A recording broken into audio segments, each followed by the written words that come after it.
তো নিয়ে চলে আসলাম আবার একটা নতুন শর্ট ভিডিও। এইটা দেখছো জিকে সাউন্ডের মালিক, আর এই যে অপারেটর রয়েছে এখানে। একটা কুলটি বাজারের জিকে সাউন্ডের কাজ চলছে।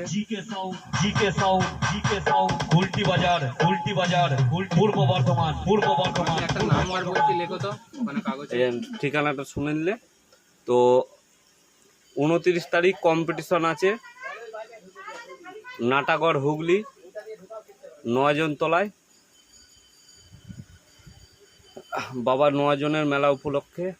যারা যাবে অবশ্যই দেখে আসবে। জিকে সাউন্ডের নতুন 30 কটায় বাজবে কি বাজবে সেটা ফিল্ডে গিয়ে দেখবে, কম্পিটিশন আছে। তো আজকে লাইভ করলাম না, রোজের কাজে লাইভ করার কেমন একটা বিরক্ত লাগে, রোজই কাজ হয়, কত লাইভ করব। তো চলো আজকে শর্ট ভিডিওটা এইটুকুই। আর জিকে সাউন্ডের নাম্বার লাগলে অবশ্যই ফোন করবে, যোগাযোগ কমেন্ট করবে, দিয়ে দেবো।